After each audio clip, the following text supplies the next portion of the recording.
don't think I've ever said this on camera before, but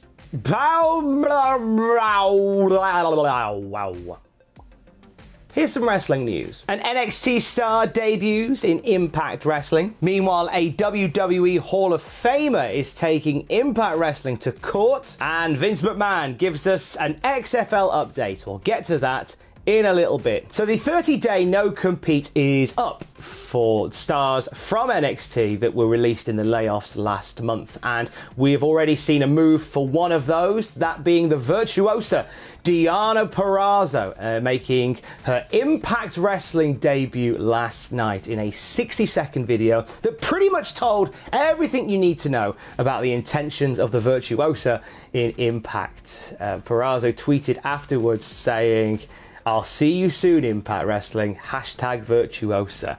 Peraza was one of the first people to speak out after her release from WWE. She said in the tweet the day of her release, "The people closest to me know this is something I've been struggling with wanting for the better part of last year. Happy to say I gave this journey my best and more excited for the future." Quite a few from the NXT side of things, as well as the Raw and SmackDown rosters, have said that this is actually, the release from their contracts is a blessing in disguise. Peraza was one of those people that has bags of potential but doesn't really feel like it was capitalized on in WWE. Her last appearance for the company was on Raw, getting beaten by Nia Jax. She's had 4 weeks away, 30 days or so, and here we go, off to the races with Impact Wrestling. I'm really enjoying the way that Impact Wrestling are building their women's division. They've got some really solid names in there right now from across the industry, and I think Peraza is going to be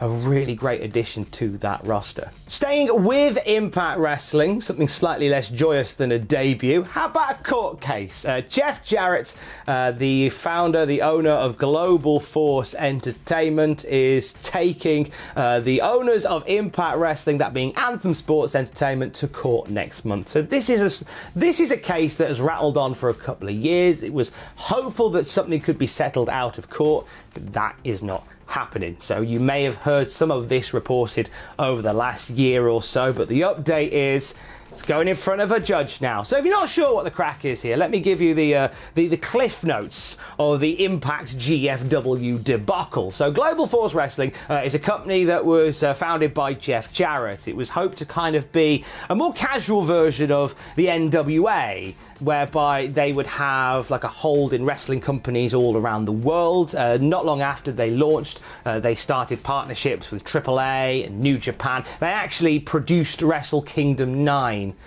in America, so they kind of just put their sticker on it. They worked with companies across Europe and South Africa, Australia and New Zealand. They were running their own shows as well. They had some like 16 episodes or more of their own company, GFW Amped, taped in Vegas. They had a string of tapings they were hoping to sell on. They put on a show at a ballpark in Tennessee. You may have seen some video rolling around of Kevin Nash and Jeff Jarrett getting amongst it, Carl Anderson and Luke Gallows in an empty ballpark. It kind of feels like what wrestling feels like now, but it was several years ago. They kind of changed tack with this in 2000, and I think it was 17, checks notes, 2017, when Global Force Wrestling joined up with Impact Wrestling. They did a story on Impact where there was a power struggle between the two, but what happened in the end was Impact Wrestling was rebranded as Global Force Wrestling. For the briefest of times, Jeff Jarrett stepped away from everything pretty much, citing some personal demons, and it was during that time that the company started to split again. Anthem Sports Entertainment split away from GFW and sort of quietly rebranded everything as Impact Wrestling again. However, the sale of GFW hadn't been completed. The merge with Impact hadn't been completed. So the lawsuit stems from Impact Wrestling using copyrighted GFW stuff, like matches from amps, even the use of Jeff Jarrett's own name in Impact. There's lawsuits that pen from that. That was what that's what kicked it all off in 2018. Then in 2019, they got into it again. Jarrett filed another lawsuit claiming that Impact Wrestling had deleted the master copies of GFW Amped. You know, those tapings that we talked about earlier. Apparently, Impact deleted the master copies of that, and Jarrett's not very happy with that. So a lot of issues over copyright and ownership. It seems like a deal that didn't quite go through, that ended quite messy for everybody involved. A court in Tennessee ordered both parties to mediate to try and find some common ground. That hasn't been able to happen, so it's going in front of a judge next month. It should last about a week. This particular case. It doesn't affect anything that Jeff Jarrett's currently doing. He's working as a producer in WWE right now, but it's just, I guess, a monkey that he wants to get off his back with regards to Global Force Wrestling. I'm hoping all that made sense. Like, I've as a guy who's followed wrestling for many years, even at the time when all this was happening and I was watching Impact Wrestling and seeing it sort of rebranded as Global Force Wrestling for like 10 minutes and then back to Impact Wrestling, but they'd thrown away all the Impact belts. So all the belts they had were GFW titles, but with Impact stickers over the top of it. Oh, it's a ropey time. I encourage you to Google Impact and Global Force Wrestling. You may find a video of Jeff Jarrett trying to sell you gold bars. And what a treat that would be for a Wednesday. So wrestling fans returned, kinda, sorta, at WWE on Raw in the form of WWE Trainees. Some of them we've already seen on TV in other places. This is something that AEW has been doing, but they've had stars from their roster around the ring just to add a bit of atmos to the place. And I'm glad they're doing it. I'm glad they're finally sort of taking the initiative and copying what AEW's been doing to an extent. And it seems like a lot of companies, not just the big ones, but the small ones, are trying to find new ways to fix the lack of crowd thing. Some are putting on shows in empty venues and streaming them on their social media platforms. Some are holding them in back gardens and such. Or there is ICW in New York that is holding a wrestling drive-in show. This is amazing. No Holds Barred Volume 2 from ICW is taking place on Saturday the 27th of June, Atlantic City, New Jersey. It's going to be a drive-in wrestling show. So you bring your car and you watch the wrestling via your car. Tickets are $60 per car if you're in the area and you want to go along. Don't try and sneak anybody in the boot though, because the last person you probably want to get on the wrong side of trying to sneak people into a drive-in is a deathmatch promoter. Just putting that out there. Hats off to ICW in New York. I love this idea. I want to go to a drive-in wrestling show now, please. Bobby Lashley, but not Bobby Leasley. Vince McMahon and the XFL. This has been a wild and woolly scenario, hasn't it? So Vince brought the XFL back, spent several years getting it together, then the world caught fire and it shut down several weeks in, and now XFL is going through bankruptcy. There was talk that Vince McMahon was looking to buy the XFL out of bankruptcy. So by doing it that way, according to The Athletic, who did a whole report on it, Vince McMahon is able to make sure that everybody who bought season tickets gets their money back.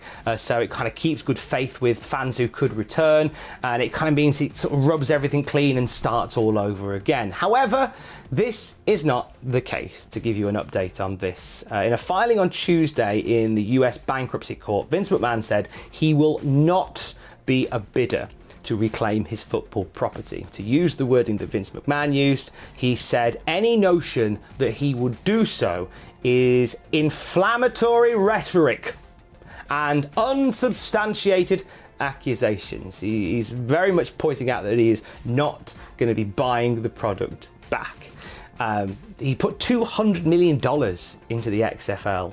And so I would have thought he'd be keen to get it back, but there's so many other plates that he's spinning right now. Obviously, he's focusing on the constant changing of things in the wrestling world, the moving beast that is the pandemic and the WWE. He's dealing with that, but close to home with the XFL, he's still dealing with the lawsuit of the former XFL commissioner Oliver Luck, who we've talked about this on the news videos and on the Cultaholic podcast as well. Oliver Luck, who is suing Vince McMahon for wrongful dismissal. So he's got a lot on his plate to deal with. The last thing I guess he wants to do is try and rebuild the XFL from the ground up. However, just because Vince McMahon isn't putting money on the table himself, it doesn't mean that we won't see the XFL again. It's been noted that 20 bidders have submitted NDA agreements, with another 6 planned to complete the process, which shows a really strong interest in the assets